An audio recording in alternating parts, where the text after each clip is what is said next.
My name is Laird Klingler. I'm a librarian with the Cornish Historical Society, and we're at the home of Dan and Ricky Poor to do an interview.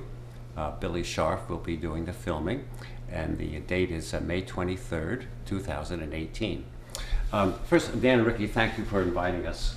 Our pleasure. You're welcome. May we start with where and when you were born? Ricky? I was born in 1946 in Deerfield, Massachusetts. I sort of feel as if I've just come up the river, because it's an hour and a half just south on the Connecticut River, or just off in Deerfield, just off the Connecticut River. So I grew up there. My father was a faculty member at Deerfield Academy, and it was a great place to grow up. Sort of free-range childhood in many ways, much the way I think kids have been able to grow up here. Dan? I was born in 1945. My father was either in or just getting out of the Navy at the end of the war. So I was born in Annapolis, Maryland. And my folks moved to Ridgewood, New Jersey a year later, in 1946. And my mother lived there until 2002, which point we sold the house and she moved into a retirement community kind of place over in Maine. Tell us a little bit more about your childhood. Now, your father was a professor? He was a teacher at Deerfield Academy, and he actually served in the war. So I was actually born in New York City because they were just moving up. The war had ended. They were just moving up, and that's where my grandmother was. And then we would, and I don't know how quickly, but probably within a month or so, my mother moved up to Deerfield to be with him. And so we went, there was a grammar school there, grades 1st through 6th, and that kind of took care of the town of Deerfield, small community. And during summers, we would go up, my grandmother and her sisters were old Vermonters, and they grew up in Virgins, and they bought some land in North Hero, Vermont. We would go so that they could come back for the summers, and because at that point they were married and had left the state. So we would go up and spend the summers on Lake Champlain in Vermont. It was rather idyllic. I can imagine. Sure. So. Did you have contact with the Naval Academy, or when you were growing up? Or? No. We went to the Army-Navy game once or twice that I can remember, but that was the extent of my connection with that. As I said, my folks moved up to New Jersey within a year of the end of the war, so 1946. Naval Academy really. Dad had graduated from Harvard in '42 and gone straight into the Navy, and I had no idea where my parents met or how, but my mother grew up in Alexandria, Virginia, and other parts of Virginia around there. So I'm guessing that Dad was stationed in Annapolis or in that area as the war was winding down, and they met there. Okay, let's. How about education then? After Deerfield, what did you do? Well, Deerfield was an all-boys school, so we were not wanted there. And the town, it's a small town, and for high school, I went to Emma Willard in Troy, New York. It's a girls' boarding school, still is. And so I was there for 4 years. And after that, I went to Wheelock College in Boston, which in Wheelock is an education school, a teaching school, and that's actually where Dan and I met. And I did want to get to that. Yeah. So anyway, I was at Wheelock, and he was at Harvard. And you were at Harvard? No. Yeah. So. What was your major? American government. So you met while you were in Boston then? Yes, while we were in Boston. Ricky was involved with the theater, and one of my roommates was sort of a cousin of hers. Cousin. Her mother's sister's husband's brother's son. They both had the same last name, but they were not related. But he was my roommate. Rika, he had spent some time with Ricky's family in North Hero over the years. And I'd gone hiking with their family growing up in the Adirondacks, and so she would call him to invite him to theater productions at Wheelock, and he was never there, and I kept taking the calls. And beginning of my senior year, I said, maybe I should just meet this person. Did you marry soon after that, or? We did. We were engaged at Thanksgiving. This is my senior year, Ricky's junior year. While you were in college. Yeah. And we were engaged at Thanksgiving or thereabouts, and married in June. Oh, really? Yeah. Do you remember any particular productions that you were in, or anything stand out from your? Yeah, actually, there was one. We had it my sophomore year. They had built during my freshman year. They built a new theater, and they got they hired a director for the theater right out of Yale Drama School, and he put on a production of Yakubovsky and the Colonel, I believe. I'm probably not pronouncing that right. And it was, and my roommate and we sort of were in charge of the tech part of it. That's the part that interested me. And so we did this, and unbeknownst to us, he entered it in an award in a competition. I'm trying to think. Mosshart? The Mosshart Award, which is given to both either professional or amateur productions, and we ended up getting it that year. I mean, we beat out a couple of productions in Boston.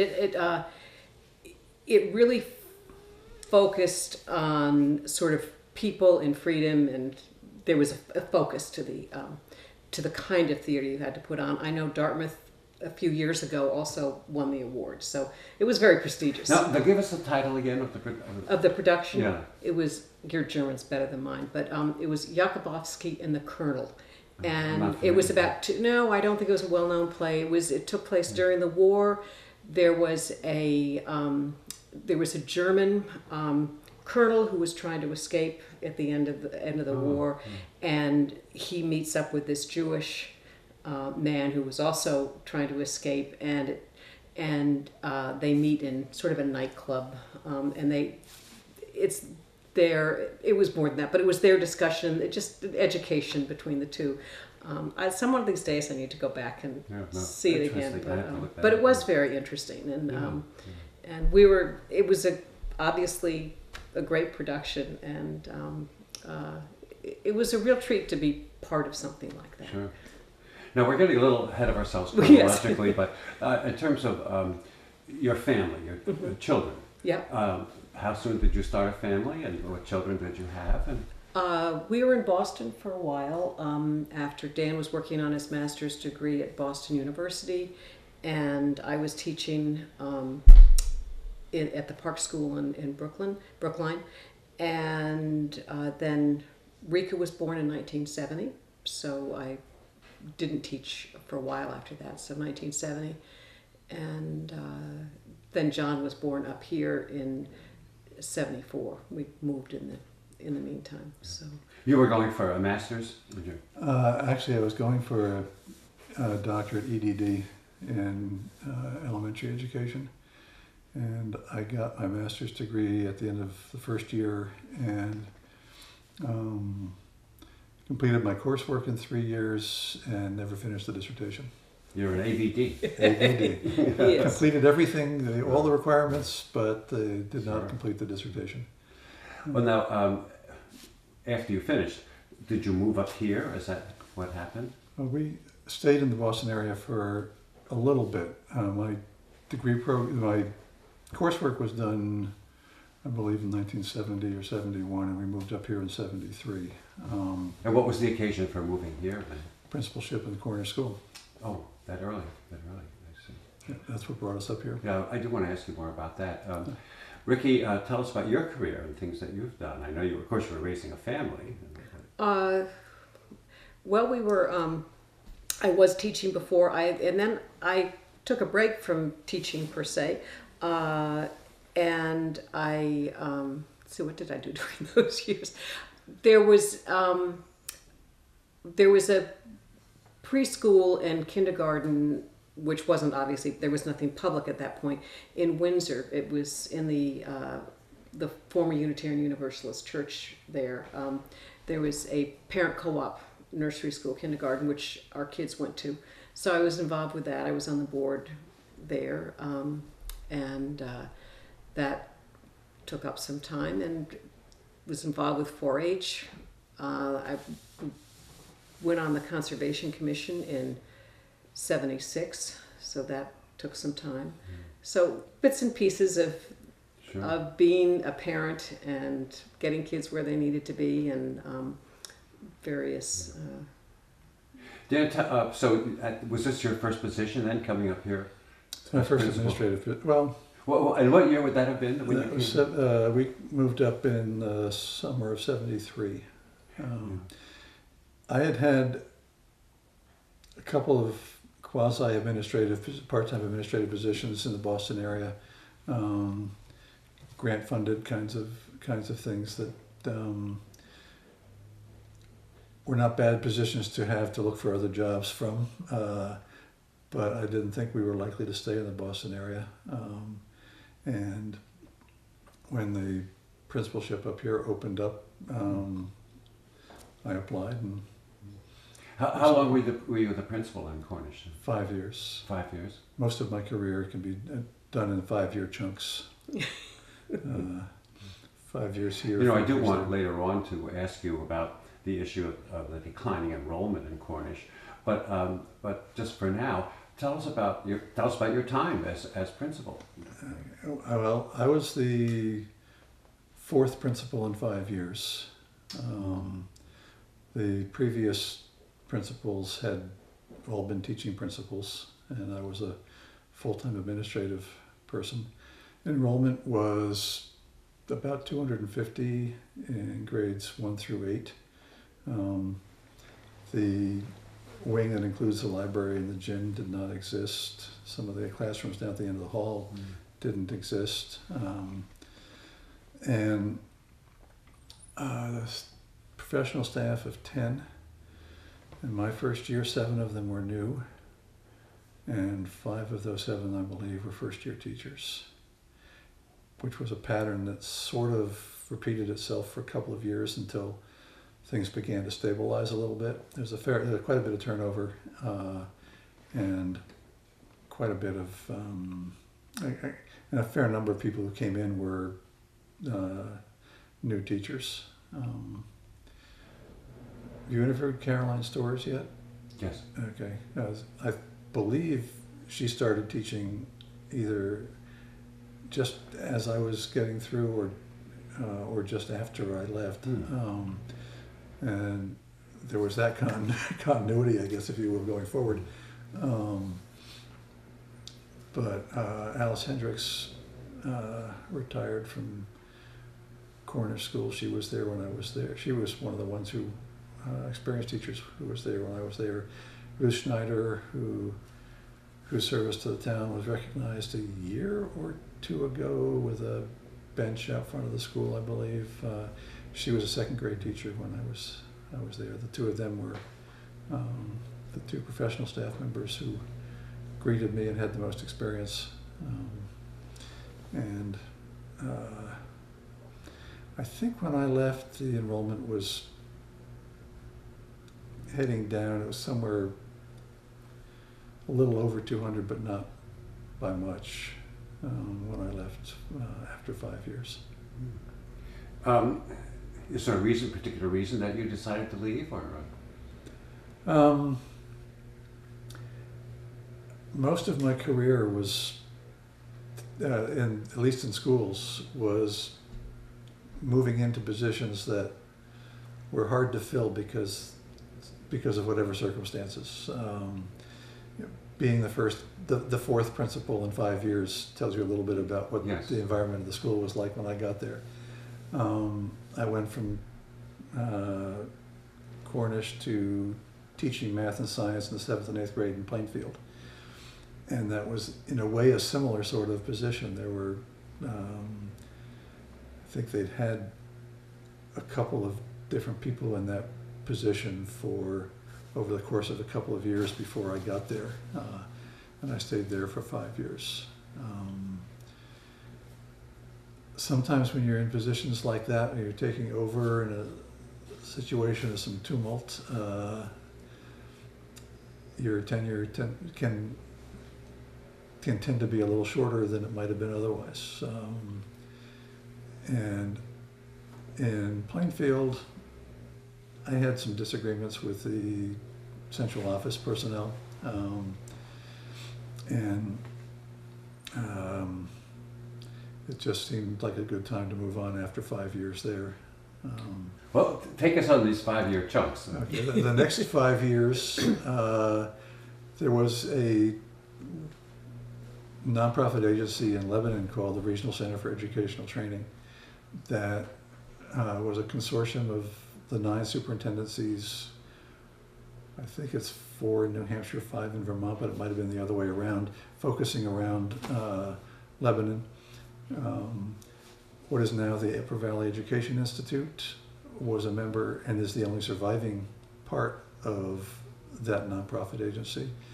What about Montshire? Is that? The Montshire and the Regional Center were sort of formed at the same time and shared some staff and housing for a little bit, and then they split, and I'm not entirely sure all of the history behind that. And the Montshire obviously has been a lot more successful than the Regional Center was. Its Regional Center's financing was iffy when I got there. It relied on membership fees from school districts and fees for services. Fees for services were set at a rate that basically didn't support the staffing pattern that the place needed. The 2 people who were the major members of the staff there were both old enough and wealthy enough that they could afford to work for nothing or a pittance if that were, so when money was tight, they still came to work and just didn't take a paycheck. And that it's a little hard to sustain. And after 5 years, the Regional Center as a parent organization closed. One of the programs that, as I say, what is now Upper Valley Education Institute was one of the original programs. There was a teacher recruiting agency that survived for a year or 2 after that. There was we housed the local branch of what has become Granite State College. At the time, it was the School for Lifelong Learning. And that was co-located with the Regional Center for most of the 5 years I was there. They then also went off on their own, and I noticed just recently they're leaving the Claremont area, leaving the Upper Valley. After 5 years there, I went to work for Logic Associates, which was a computer software company specializing in the graphics arts industry, management software for printing companies, essentially. I did some programming and training and customer support. And that lasted about 5 years. I applied for and got a job as principal of the Worcester, Vermont elementary school. I didn't know there was a Worcester, Vermont at the time.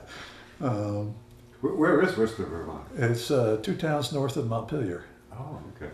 It's part of a supervisory union that rings Montpelier but doesn't include Montpelier. Berlin, East Montpelier, Calais, Worcester, Middlesex. Did you still live here, though, in district? I lived up there during the week and came home on the weekends. My last year there,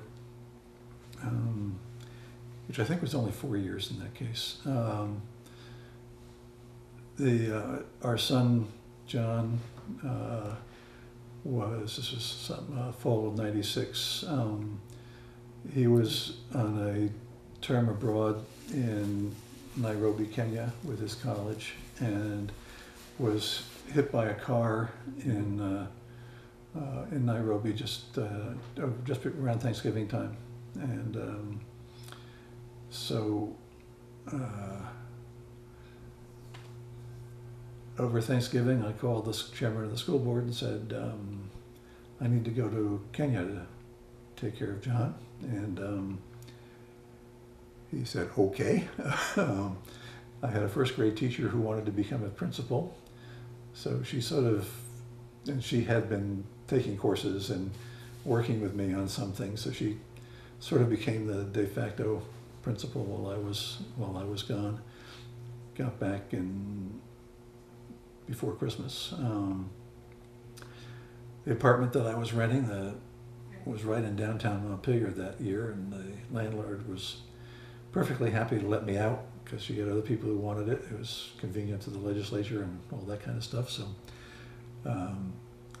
I came home more often and stayed in a hotel up there when I needed to. But that commute was not a lot of fun. And No, I can imagine. John needed me to be around. We both did did. Ricky. So did Ricky. I decided at the end of that year that I would come back and see if I could find another job here. And that was '97, I guess. And I think that next year was the one that I basically set myself up as a hardware, software troubleshooter. I did some work with the Lebanon School District. I had a contract with them. And that eventually, that wasn't going to survive too long. And there was an acting principalship or interim principalship in West Fairleigh. That was less than full time. I think it was 80% or something like that. And I got that partway through the year. They took off the interim, and I did a second year there as the town decided whether or not to join the Rivendell School District that was in the process of forming at that point.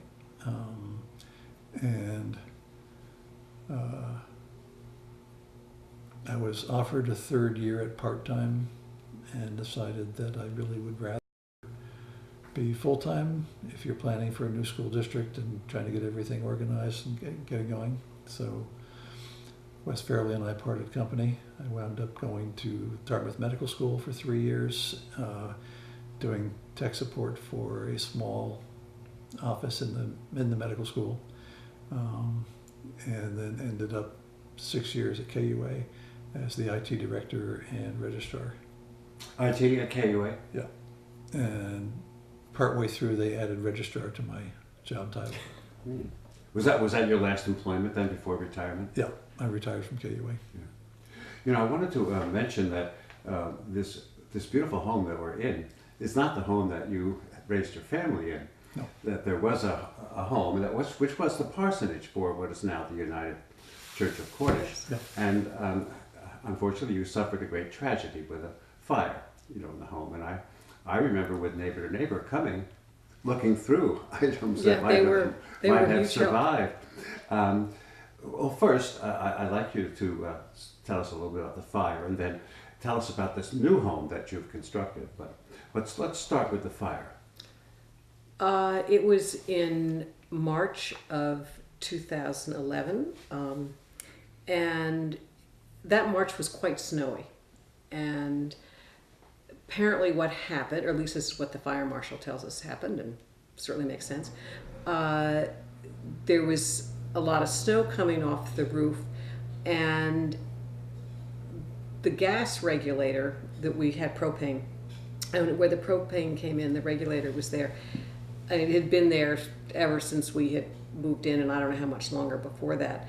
But apparently it developed a crack, and being an old house, propane is heavier than air, and being an old house, the propane dropped and kind of went down through the stone foundation and collected in the basement.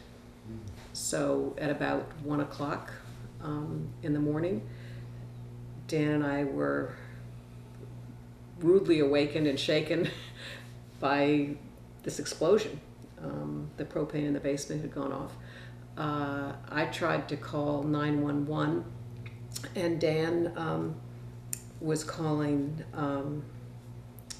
Dan was running down the stairs saying, "Call 911," but there was no lights. The fire alarms went off, but everything had just been blown. All the connections. So I head down, and we find Dan is very cleverly figures at that point he has to get the car because we can't make a call. We still don't get cell phone coverage here without a booster. And so he grabbed his keys and his cell phone, and his computer was there, so he grabbed that and went out to get the car. I come down, and we realize that both of us have realized there's a fire in the basement. It has been, the explosion had caused the floor and the wall to split. And so you could see, I say split, it's right along the wall, and you could see flames coming up through. And I don't know quite when it was that I realized that the front of the house on the first floor was gone.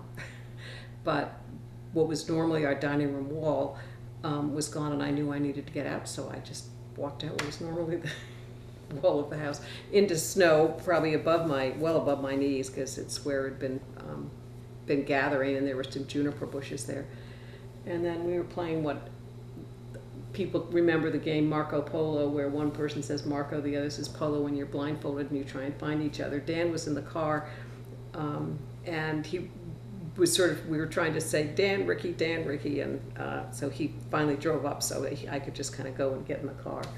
But I was in my nightgown, and I grabbed a... Where did you go finally to make a call? We went down to the Freelands. Oh, the Freelands. And they were rudely awakened, and were very generous to let us kind of call from there and settle in while the... It was a total loss, wasn't it? Absolutely, yeah. So I remember seeing everything charred and... Yeah, no, it was pretty much a cellar hole. They got a little bit at... there was sort of a wall at the very end, not the oldest, but what was probably at one point the summer kitchen or something. And we had just a couple of years, we had both retired. I did go back, and I was teaching. I taught for a number of years in various locations. And we had just built a garage, and they were able to save the garage. But it was a frightening experience. It was jarring, yes, absolutely. Where did you, of course, while you decided to rebuild, and I'm sure there were insurance issues, but where did you live then? Well, initially we went, Dan's brother and our sister-in-law, live in Plainfield, East Plainfield. And he's actually a member of the fire department, so he was down fighting the fire. And so we initially went back to their house. That night, my sister-in-law came down and picked me up, and we went back with John. And we went back to their house, and we were there for probably about 3 weeks. In the meantime, we made arrangements. Fran Hills had retired from teaching and had left way at the end of Clark Camp Road. And we knew her. She was a family friend and actually a relative. And so we'd communicated with Peter Hills, who now owns the house, and they were willing to rent it to us for the year. But we had a number of very nice offers of people said, this house is available, this house is available.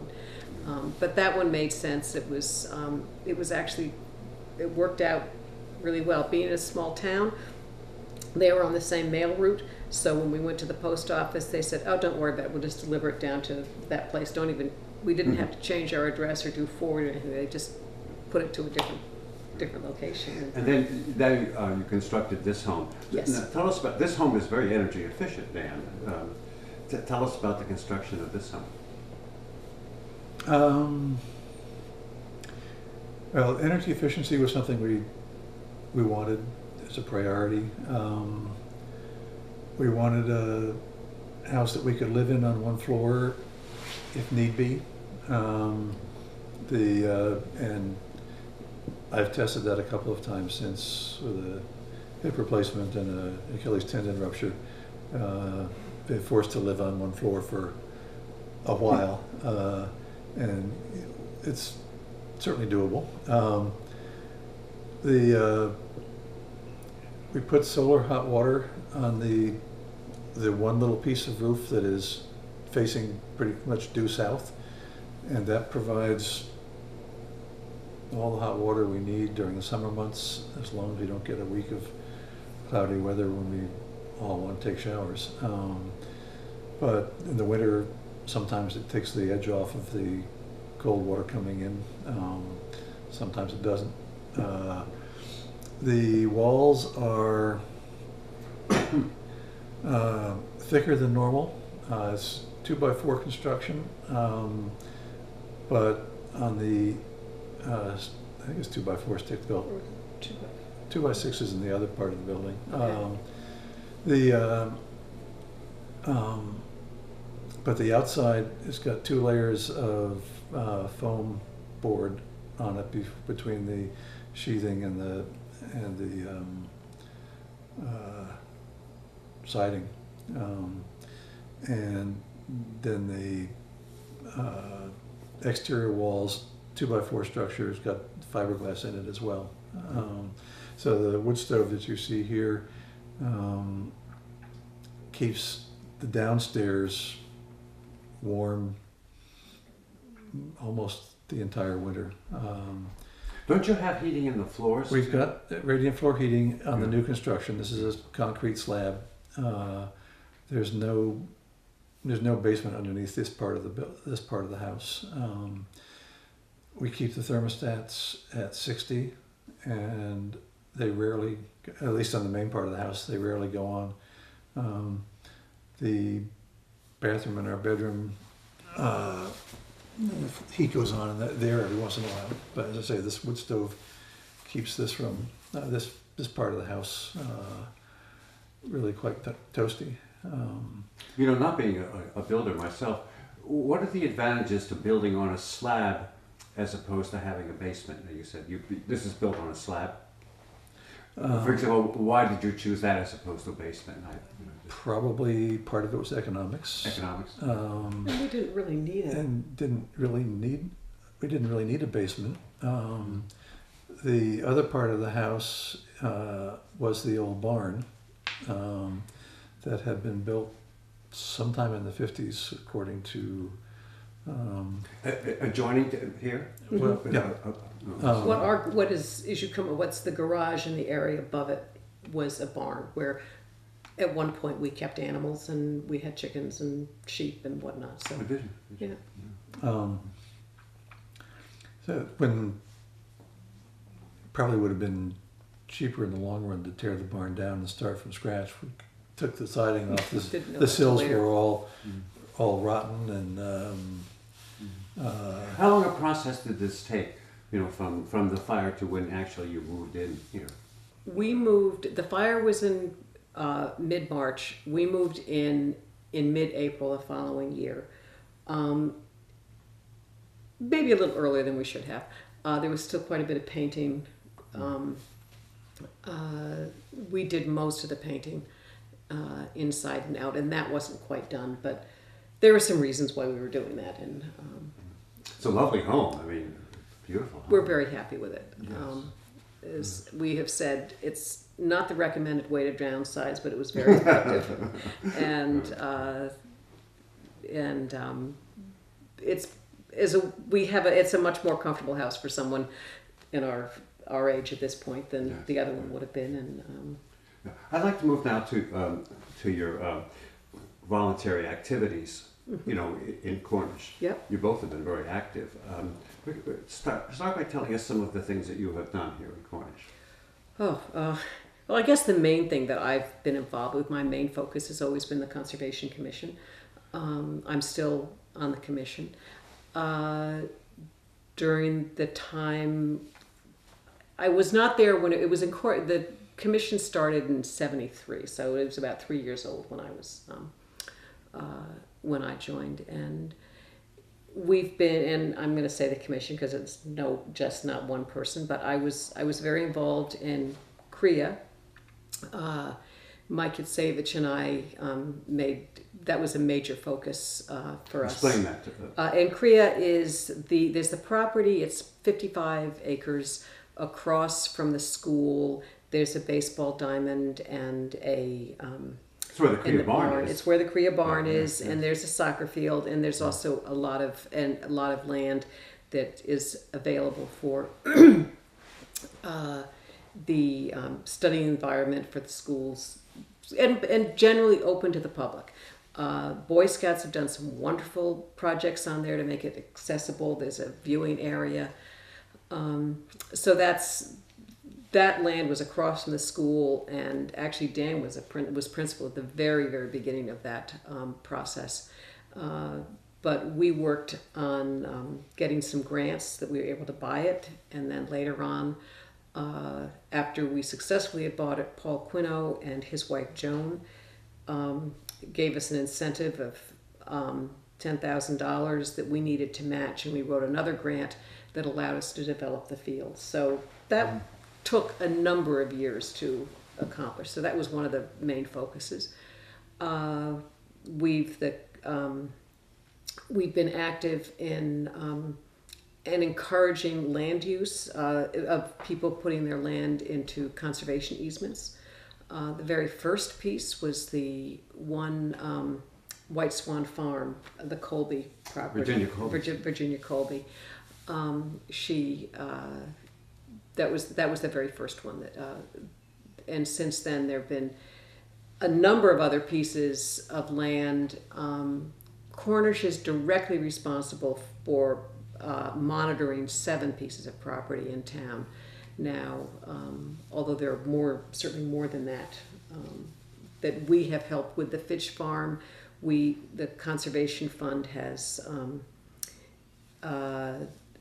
gets money from the town every year, and also a change of use tax, which comes when people take their land out of current use. We get a portion of that, and we've used that money to support other people, such as the Fitches, having their land be able to legal expenses, I'm sure. Legal expenses in part, and in some cases, their land is what is in a way their retirement fund. So in some cases, you actually pay for part of the land. Yeah. We weren't involved in it, but the Yutsevich Forest worked that way. With the state had money to help support those kinds of things. So there's a number of different ways where that works, but that's certainly something that I've been involved in, as has the conservation. Oh, and the town forest was another piece that was available. That became Isn't that a separate available. committee in that way? It is now, but the Conservation Commission coordinated the purchase of that. I see. We worked with the protection of New Hampshire forests, owned that piece, and I think they bought it. The Society for the Protection of New Hampshire Forests is a state organization. Their center is in Concord, but they own properties across the state. They were very instrumental in the development of the White Mountain National Forest, Monadnock, a lot of places. But there was one piece of property they wanted, but the guy said, I'll sell it to you only if you buy these other 7 pieces as well. So they did that, and one of the pieces that the society didn't really want, but bought it because they wanted this other piece, was this what is now the town forest. And so we negotiated with them and got I don't know quite what kind of a deal, but it was well below market level. They were delighted that the town would buy it. We said we didn't want houses on it, which also made it attractive to them, and so we made that agreement with them, and then after that, the town forest committee was developed, and they have just done a fabulous job with developing that, so it's open and great for mountain biking and hiking, and just a wonderful asset to the town. Are you're still on the conservation? I'm still on the Conservation Commission. Good. Who was the new chairman of it? The new chair is Corey Fitch, and he was elected this March, and Took over for Barker. took over from Jim Barker, and I was served as chair for a number of years. I took over from Bunny Barker, Jim's father, when I became chair, and it's an interest. I find it kind of interesting because actually another program, one that when I was very first on that Bunny was working on, was to do some trails which aren't there anymore, but up behind the school, and we hired an intern from Antioch. Her name was Sue Schaffner. She is presently known locally as Sue Fitch. So the reason she's in town is because the commission hired her for a summer internship, and that's how she met Jimmy. So so now having her son, having her son. When we did the interview with Jim Fitch and Martha, he talked about when she came here, and he took her to the fair. Mm-hmm. He talked about in the beginning about meeting her. But she was she worked with we hired two other people, one of whom was Gar Hires' brother, Fred. It was Fred. And so he worked, and Sue was in charge, and there was one other person. And Sue also, and I think it's still used, did some work on identifying Class 6 roads, and which were thrown up, and did some other work for us that summer too. So we have some nice pictures in our vertical file of you representing the Conservation Commission, giving the award out every year. So I've seen your pictures on that. That was that award was Polly Manette.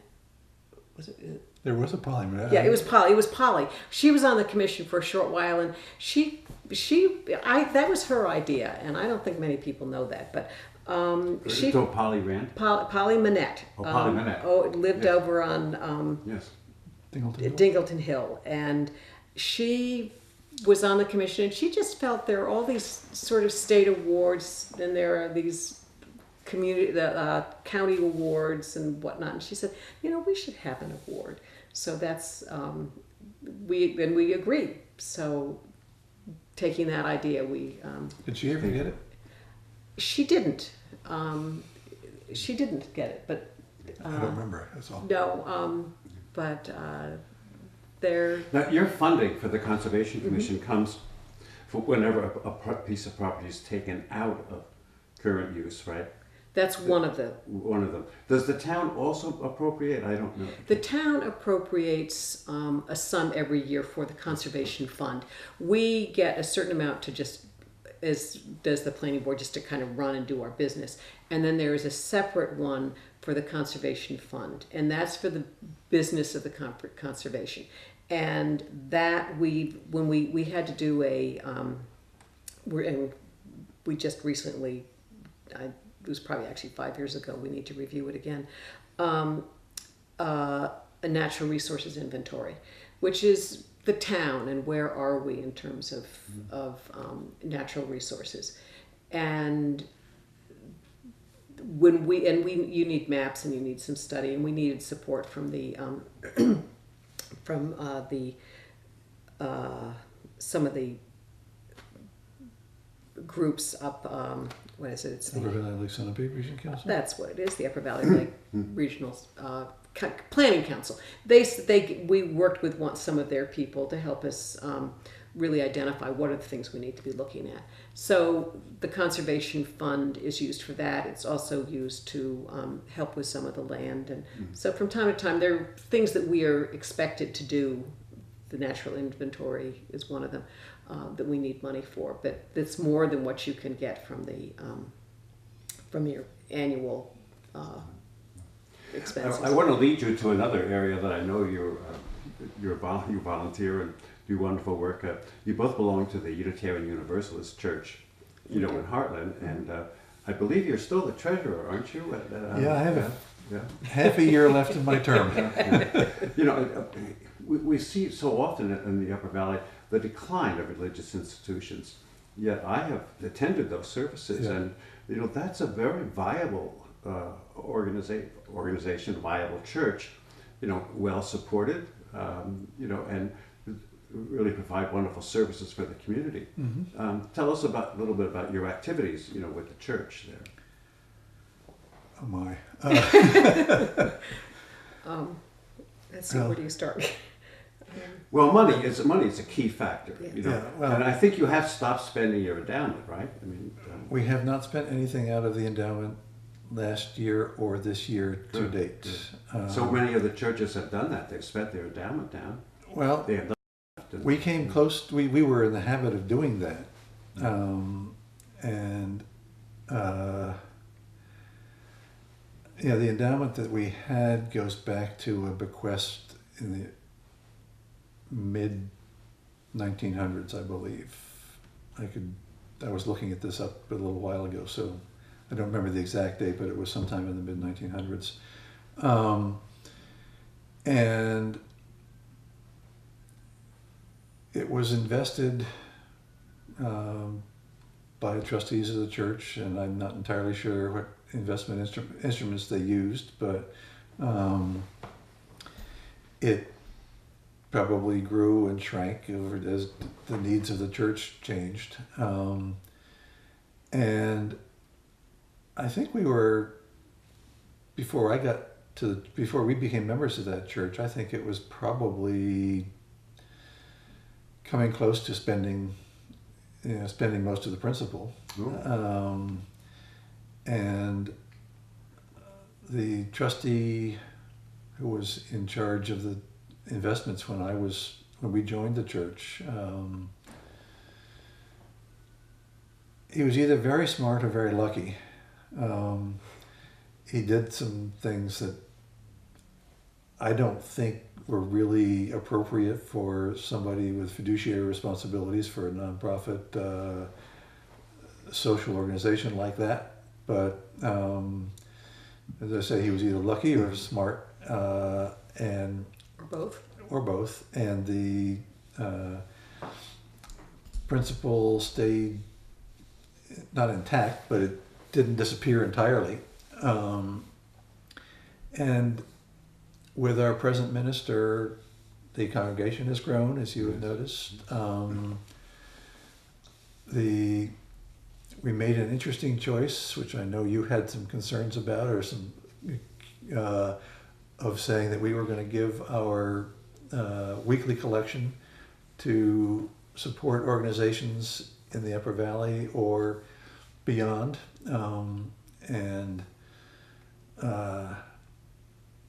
Once people realized that their weekly contributions weren't going towards the support of the church, our annual pledging went up significantly. And I don't know the exact number. I should have looked it up before, because I should have anticipated this question. But I think our pledging has gone up by a factor of 3 to 5 over the course of the last 6 years. And I'm sure you're partially responsible for that too, in your role. And I think come on now. I don't think I can take responsibility for. Some. How about some? I'll take some responsibility for some fiscal discipline, but I became treasurer under some unfortunate circumstances. It's your role. I guess it is. Sort of like taking over a school that's in trouble.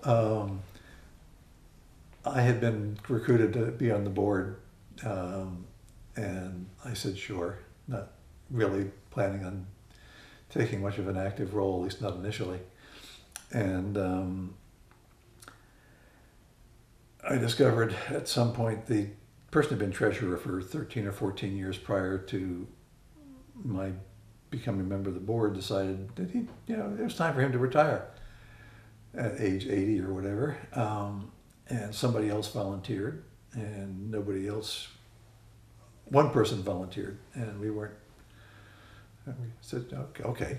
And it turned out over the course of a year and a half or so that that person was misappropriating some funds. And I had offered to help out as the assistant treasurer because the records we were getting from the treasurer were not, as board members, we were not getting the kind of information that we really needed. And in the process of helping, I found out that we were missing at least $8,000 that was very easy to identify in the space of a year and a half or so. Our insurance company covered $7,500 of that, and as part of the court judgment, the person is paying us back the extra $500 over the course of. Shame. Can I tease you and ask it? Was that one of your 5-year stints? That was a could be. You can't, according to our bylaws, you cannot serve on the board for more than 2 consecutive 3-year terms. I see. And I'm in my 6th year now. Okay. The annual meeting is in January, so I will probably be unofficially assistant treasurer for a little while just to make the transition. But no, I know from talking to people that you've done a wonderful job there. I want to ask also, you mentioned that you were involved in a kindergarten program here in town.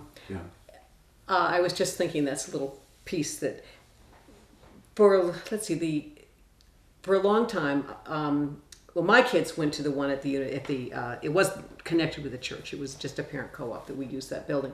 But some parents in town around that same period really wanted to have a kindergarten in town, but the town wasn't ready to start a kindergarten. But they got together and went to the school board. And at that point, the school was shrinking a little bit, and there was an extra classroom. And they got permission from the school board to be able to use that. They would have to take care of the maintenance of it, the cleaning and whatnot. But they could use that as a parent co-op kindergarten.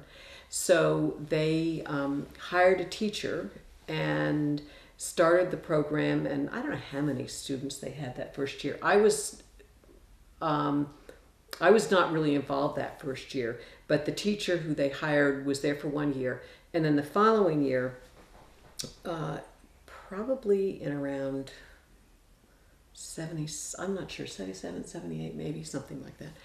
I was hired as the teacher, and so we ran a program for the morning. Parents paid to go, they paid me, and we sort of found furniture. We had some money to spend on materials. Now again, where was this? This was at the Cornish Elementary School. At the school itself? So it was actually in the school. And the kind of understanding was that at some point Cornish was going to want to have a public kindergarten. At that time, the private kindergarten would dissolve, and that would become all the materials, and anything that we had would become owner to the town. So I taught there for, I'm now trying to think, was that 7 years? During a number of years. John, Rika was around 3rd grade, I think, maybe younger. John was in preschool, but then I had him in kindergarten. And probably about 7 years before the town decided they were ready to start their own. But you were in kindergarten. charge of that. But I ran that program. I I was see. I was not an employee of the school. I was employed by the parents, and I ran the program. And we had an assistant, Nancy Newbold, and Nancy and I worked together for. Nancy was involved in that. Nancy was involved with that. Yeah. She was hired as my assistant, and we had a great time working together. Oh, and it was a really wonderful connection. I was right there in the school while my kids were attending school. I left when the town took over the school. I went and I taught in. Where did I go from there? Claremont. No, I went to the regional center That's right. where Dan was working, and I ran one of their programs, which worked with curriculum materials that we would deliver curriculum materials to the area schools that had come out of, had come out of the attics at Dartmouth College, artifacts and things, so there could be some hands-on kind of learning. That's a whole nother kind of piece unto itself. They were called MOVE kits. Museum Ongoing Venture in Education, and so I ran that program for a few years. I also, during that time, got my master's degree from Antioch, and I was doing some teacher training as well. I worked with the Upper Valley teacher Antioch, training. Ohio? No, they have actually. There's an Antioch in Ohio has some satellite, I guess is the word, or other campuses. There's one in Keene.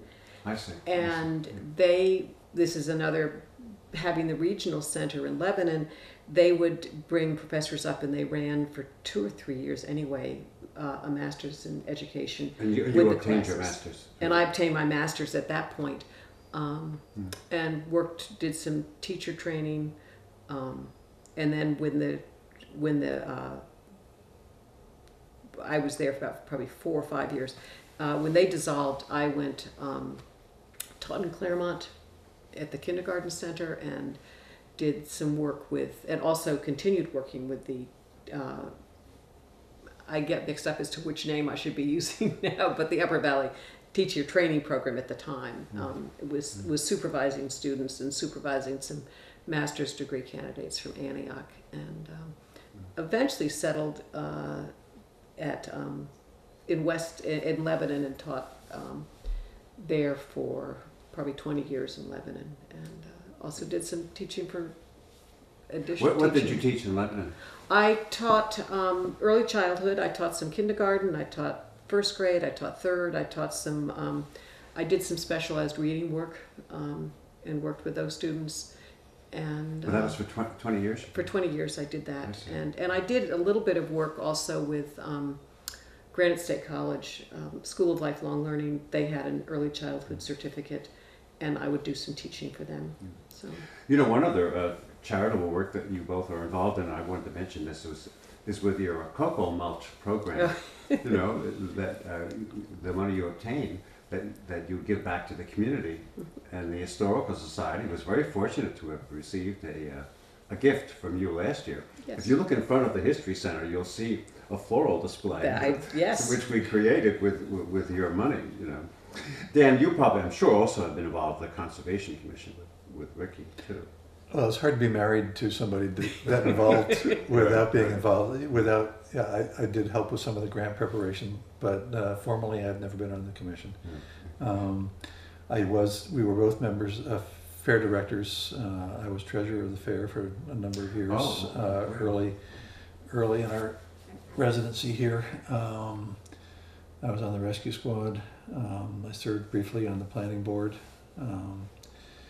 Even ran for school board and was elected once, but shortly after I was elected, I got the job in Worcester, Vermont, and I decided that being an absentee board member was not a good idea. It was during that period. Yeah, so I served on the board for maybe 2 or 3 months, and then I felt I had to resign. I wanted to move now to another area, but are we leaving out any Cornish involvement that we haven't discussed, do you think? Or Yeah, I was on the rescue squad for probably 7 to 10 years. And the first motivation was sort of selfish. The school had a nurse half of a day a week. And needless to say, playground accidents and things like that didn't schedule themselves very nicely to when she was on school grounds. And I didn't know much about first aid, but I figured that I needed to. And I called the rescue squad a couple of times for playground accidents that looked serious, but I didn't really know whether that was the appropriate response. So I got myself into a EMT class up at Hanover. And I joined the squad probably in summer '74 or something like that. It had been in existence for a year or maybe two. And I stayed on the squad until that nonprofit agency I was telling you about was headquartered in Lebanon, and I think I stayed on it until I got into that position, and then the recertification requirements and everything else just ate up so much time that, and I really didn't feel like I could respond during the day. When I was teaching in Plainfield, that was not a problem. Who was head of the rescue squad during that period? Do you remember? A variety of people. I was for a while. Who were you? Gar Heyer was on. Lou Gage was for a while. I really don't remember. I do remember driving down to Long Island with Ed Lawrence to pick up our first... Dale Lawrence's father. Dale Lawrence's father. To pick up our first rescue vehicle, which we did house at George Edson's metal barn, where his wooden barn stands now, as Polly was describing. I helped with some of the fundraising for that, as well as the fundraising for the present rescue station. And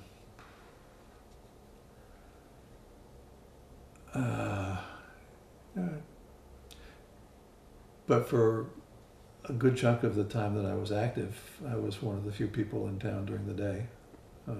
Because you were at the school. I was at the school here or in Plainfield, and when there was a call, it was easier here because I could just tell Dale's mother that I was leaving, because Lorraine was the secretary at that point. And when I was teaching in Plainfield, the principal was a member of the volunteer fire department. That was Steve Beaupre. So he would come take my class for me when I had to go on a rescue call. I'd like to move now to questions that I've asked during all the interviews about Cornish, past and present. And when I ask these, two areas come up. The first area would be the improvement in the condition of the roads. Now, living here on Center Road, I don't imagine it was ever a major problem, the way it would have been for people living. No, we didn't realize how important it was to be on a hard-top road when we moved in. So, you have a little hill here, a little going up to your place. But now the second issue deals with the declining school enrollment. That is certainly a change, and you described earlier the number of students that you had. Give me your views. Well, first of all, why do you think it's happened? Why has the enrollment in the Cornish schools happened?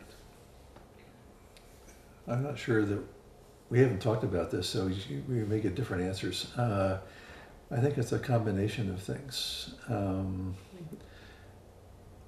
One factor is that we're still in town. We don't have any kids any longer. And a lot of the kids that our kids grew up with have parents who are still here too. So some piece of it may be just availability of housing. Some of it may have something to do with affordability of housing too. I don't know an awful lot about that. I think homeschooling was just beginning to be an area of some interest when, as I was leaving Cornish, I think, or certainly by the time I was in Plainfield. We had a superintendent at that point who did his damnedest to discourage the board from approving homeschooling. But I have no idea what the homeschooling numbers are now, but I think there are a fair number of kids who are of school age but are being schooled at home.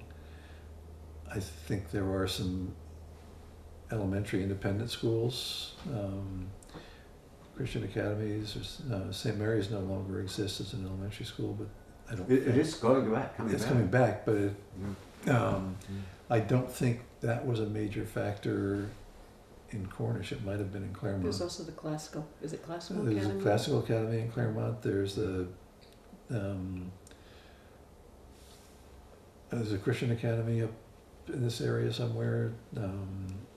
So there are there's some alternatives that I think individual people find attractive. Ricky, what do you think? Why do you think this has developed here? Well, I think that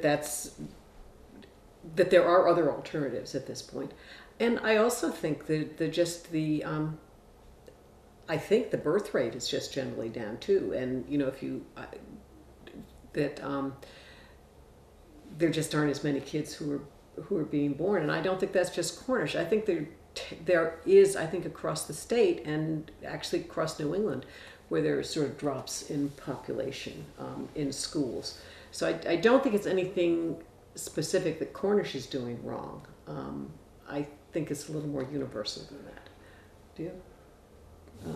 Now, I always ask this too because it's come up in the other interviews we've done, that some people have mentioned that there's a conflict between our land use policies in Cornish, or maybe not a conflict, a link between our land use policies and the declining school enrollment, that we're not attracting younger people, with children, simply because of affordability. 5-acre zoning, for example, limits the ability of younger people to afford homes here. Some people have questioned current use as really a property tax transfer to those who don't have it. I mean, are we in danger of becoming a wealthy retirement community, and are our land use policies promoting that?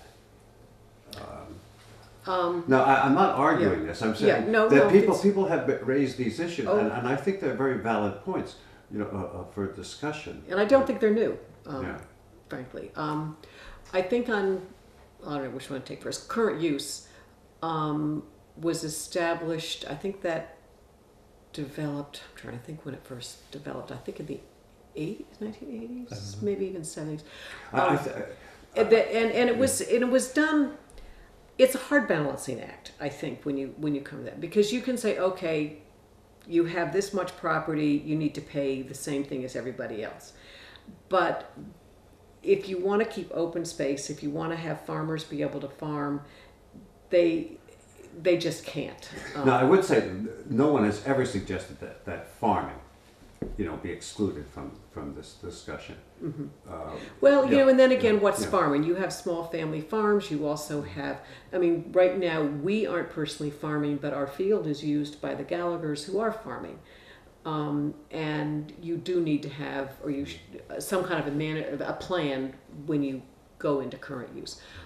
We're right at the edge of whether, it's 10 acres, I think, but so we have more than that. But so I'm not saying there maybe shouldn't be some changes to current use, but I think the idea of current use and helping to keep open space. If you look at the planning board recently did a survey, and each time they've done a survey, and the most recent one as well, people value the rural character of Cornish, and without open space, you're not going to have that rural character. And the current use, it has to be a certain acreage, and it has to be, and with it has to be a certain acreage, and that's where some of your large tracts of land come from. So if we want to be able to see those views, that's one thing to consider. And there was something else just going about current use. Oh, and I guess my own personal view is that if you look at a piece of land, it tends to be the houses which do pay regular taxes. I mean, there's a certain amount of a piece of property. I think it's a minimum of an acre, but in some cases is more if it's been developed and is used for garages or houses or tennis courts or whatever. That is taxed at the same rate as everybody else. It's not as if our house or someone else whose land is in current use is being taxed at a lower rate. Their house is not, and I guess I feel as if it's the people and the occupants who are asking for the services, for the fire department, for the school, for the police. They're the ones, and it's that part of the property that is really is generating the cost for the town. The open fields, generally speaking, are not asking for that. So there's this balancing act of what area is actually, what is fair. So I don't know. I know the legislature is looking at this. I think there's been,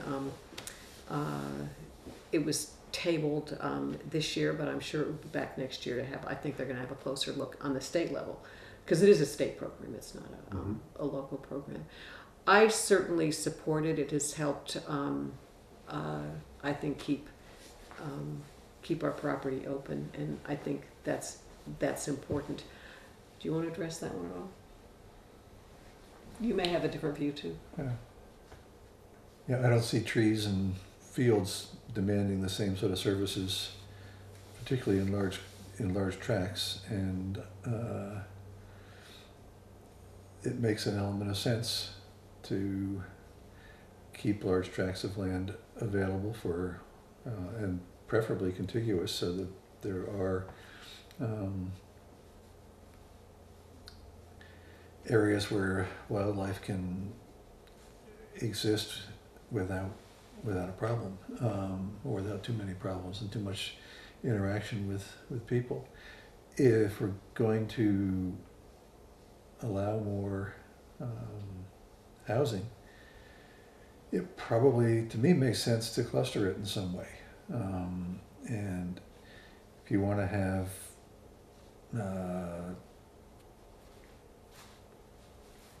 an area where there are maybe 10 new houses in an area that is currently zoned for 5 acres, you'd need, I suppose, 50 acres. Let's put the 10 houses near each other and put some sort of restriction on the other 40 acres, so that the need for services are concentrated and we still have some open space. Yeah, I mean, I think the 5 acre zoning, in a way, in some ways, is detrimental to. It breaks up the tracts of land, and whether it's cluster zoning or identifying some other areas in town that could be village zone for village, and I think it would be probably better. It's interesting, Center Road. Parts of it, the number of houses that have developed over the time, and each one of those houses is breaking up, as Dan said, wildlife corridors or areas that it's just, you're seeing houses all the way down. And I don't begrudge those people their houses. People need places to live, but it is interesting how that has changed. And with that change, we're now hearing more about bears, deer, more of a problem in yards, and so trying to keep areas, and we do enjoy being close to one of the reasons I like living here is being close to the wildlife. But I sort of, as I was looking at that questionnaire that the planning board was doing, I was thinking, okay, where else in town? One of the areas that's zone village is by the school, and of course we have CREA, and we have the fairgrounds. And how do you then create sort of another village there when so much of that land is sort of taken out, even though it's zoned for 1 acre. I don't know whether you continue it further up or you enlarge some of those areas so that can become more of a village. People have advocated expanding the Cornish flat area. And that is a possibility. Yeah. Water is, I think you need to look carefully at the water, Yes, at that one. But there may be some areas that you can go that get away from, that where you could do that. And I think one of the nice things about the flat is that we now have a store there, so it really is a community, and you have the community hall, so there can be a lot more of the meeting house there, I think, is going to be able to be used for meetings much more than it has in the past. So, and I'd really encourage that kind of zoning that would allow that to maybe become more densely done. Yeah, it's a hard piece because we do value the wildlife and they do need the space, and we have been fragmenting it and with the 5 acre zoning. So it's. Do you have any thoughts on? Some people have advocated that it would be a good idea to merge our school system with Plainfield.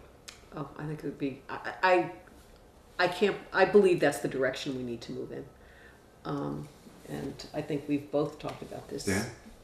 I think it's taken a lot longer to get to where we are now. 2 independent schools that are free of their large city SAUs, and they have a lot.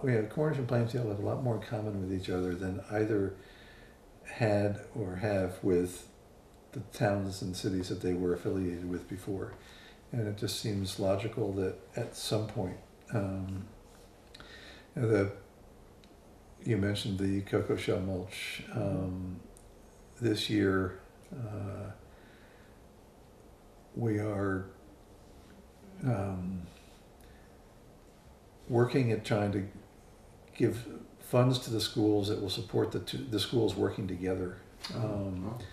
So one project that we know will happen, and we don't know exactly how much of it's going to cost, so we don't know if we've got enough money to give them something else to do.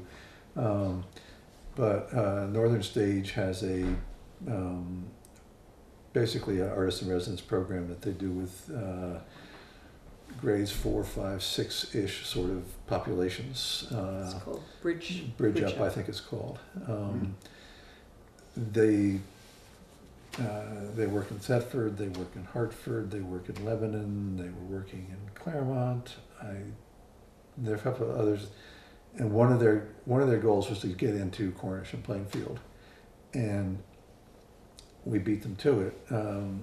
We asked them if they wanted to come to Cornish and Plainfield, and if so, we would provide some funds to help the schools.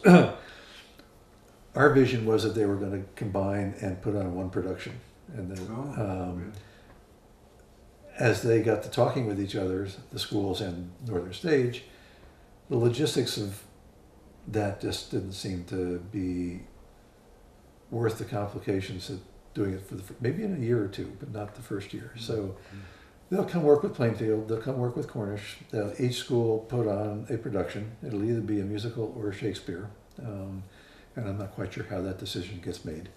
And then I think what we are going to wind up doing is subsidizing the transportation so that the Cornish school kids can see the Plainfield production, the Plainfield kids can see the Cornish production, and then the sort of final show for any school that's participating in this program is they get to put on their play at Northern Stage in the theater there with all of the technical stuff and games that they can play. But with. it didn't work out that you could combine the 2 schools.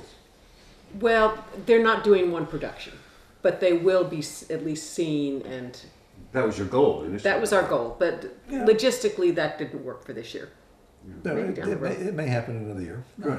It sounds like a fine idea. And if they that was the idea that we were using to get in the door to have the conversation. What we sort of like to see this grow into,